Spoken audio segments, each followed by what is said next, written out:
Assalamualaikum warahmatullahi wabarakatuh. Selamat siang semuanya. Waalaikumsalam warahmatullahi wabarakatuh. Selamat siang, Bu. Baiklah, kita masuk ke pertemuan selanjutnya ya. Jadi sebelum kita memulai pelajaran, kita akan sekilas membahas pertemuan yang sebelumnya. Baik, Bu. Jadi di sini Ibu ada satu buah logo. Bisa dilihat kan? Iya, Bu. Bentar, Bu. Bisa, Bu.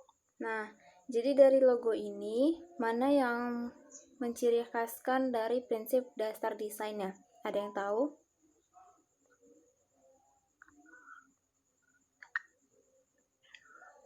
Apa, Bu?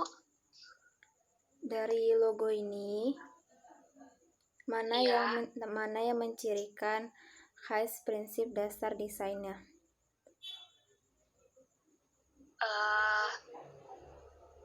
Ini, Bu. Di logo itu terdapat pengulangan, yaitu pada bentuk 3 huruf C yang tersusun.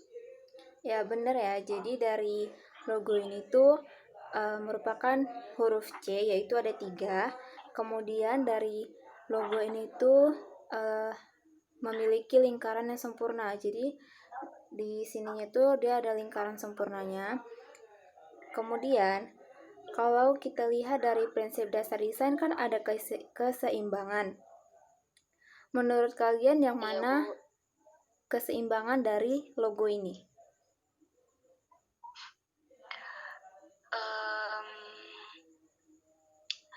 Yang seimbang dari logonya, untuk pewarnaannya itu kontras, Bu. Udah itu aja? Iya.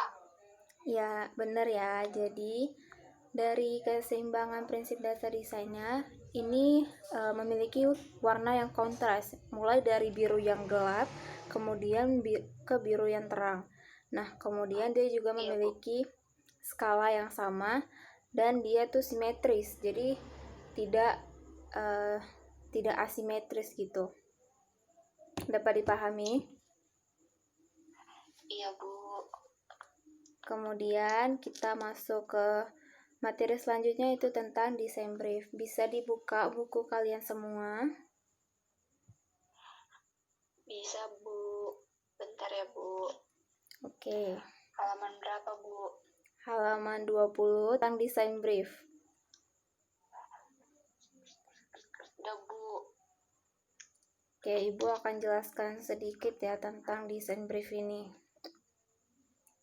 Jadi desain brief adalah rancangan dari sebuah desain yang sebelum kita membuat sebuah desain. Jadi ada namanya desain brief untuk seperti tahapan-tahapan apa yang akan kita buat dari sebuah desain tersebut.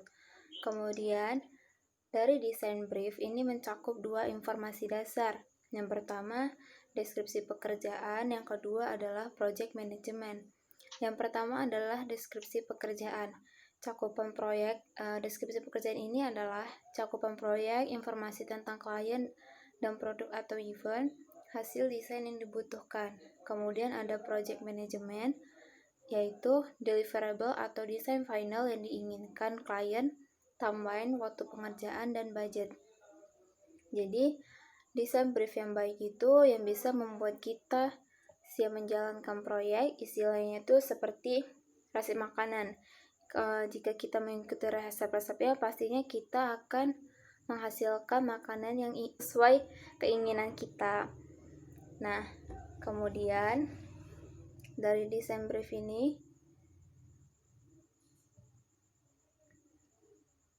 ada beberapa tahap yang perlu kita buat untuk membuat sesuatu desain brief. Yang pertama, perkenalan tentang sebuah perusahaan tersebut atau tentang industrinya.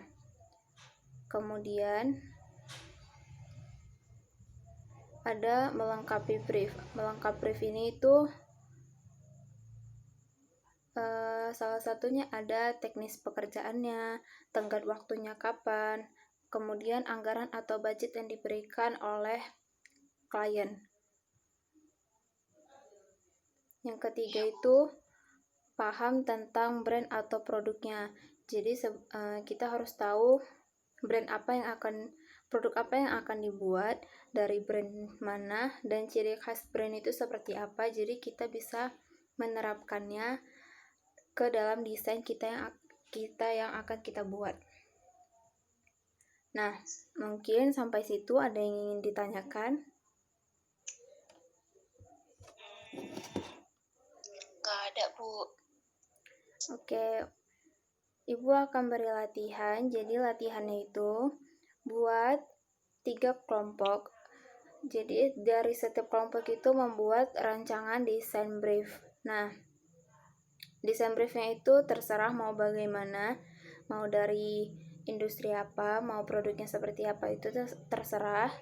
Nanti akan kita bahas sama-sama di pertemuan selanjutnya. Sudah jelas? Jelas, Bu. Mungkin itu saja yang bisa Ibu sampaikan. Wassalamualaikum warahmatullahi wabarakatuh. Warahmatullahi wabarakatuh. Selamat siang.